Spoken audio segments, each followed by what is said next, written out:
So we're in Fresno, California. We just finished installing this Delta faucet, and this was provided by the homeowner. And there's the model number right there. Documentation is here as well. There should be a limited lifetime warranty on this, which means a cartridge in there goes bad, or it gets clogged, or something. The finish goes bad. Anything. They'll replace the parts up to and including the entire faucet. So get with Delta. Get that registered. You probably go to deltafaucet.com and register it right online. Anyway, so the faucet's installed. And I'm going to grab some water. Additionally, it has a little plastic base plate down underneath there that's supposed to seal. And we tightened it down several times, but the metal housing likes to slip off the front down onto the steel sink. As you can see in the back, the plastic is still, actually the metal or the plastic housing is still down on the plastic base. In the front it came off, which is fine. It's got putty all underneath it. And then we did go ahead and start like right about this corner right here, all the way around to here, and ran a clear big bead of silicone. So let that dry for about 24 hours before you run a lot of water on there. I do recommend that you not wash down this sink on the top. Don't take water and splash it up here in this area. Wipe this area down back here. The reason being is you have 1, 2, 3, 4 holes.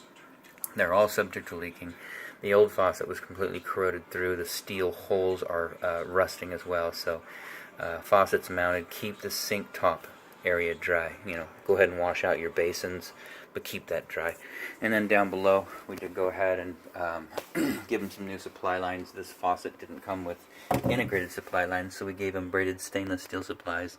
So you can see those on the hot side. Those are the 3/8 by 1/2 inch by 20 inch Fluid Master. That's all that we use. They're braided stainless steel, 20 inches long. So cold is in, and of course the hot is in. And we went ahead and tightened up the packing nuts too.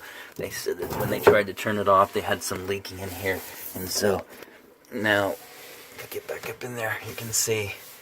And if I can get my light over there, there you go.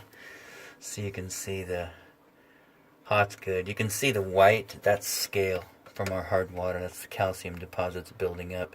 And so it had been dripping, out of the packing nut and down. And what you do is that brass nut right there, you back it off a little bit, and then you tighten it back down and go about another 1/8 quarter turn.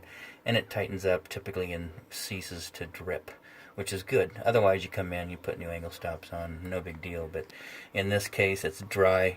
Monitor it, like with all of your plumbing, monitor it for leaking. Points of connection are up top. So this is brand new point of connection up here. Let's see if I can get you a picture without flipping my phone over. But you could see. So there's the point of connection. Got a nice little tool to get those nuts on there, the grain nuts, get it tightened down. And then of course the top side, the 1/2 inch nominal pipe thread over there on the hot side. And then you can see over there, yep, over there on the cold side. So hot, cold. Oh, that one's a ProFlow. Sorry. So these are ProFlows. I usually use Fluid Master. Let me see what this one is. This one is looks like a ProFlow as well. So these are straight out of Ferguson, which is right down the street from you. So great product. You shouldn't have any trouble with that. The only thing I would say in here, you've got this old 3/8 Quest tubing that goes over to the dishwasher. It's the white tubing, plastic tubing that goes over there. Don't like them. Don't use them. They get old and they crack and they spray and cause problems. But anyways, so that's it underneath. Outside of that, this installation is done.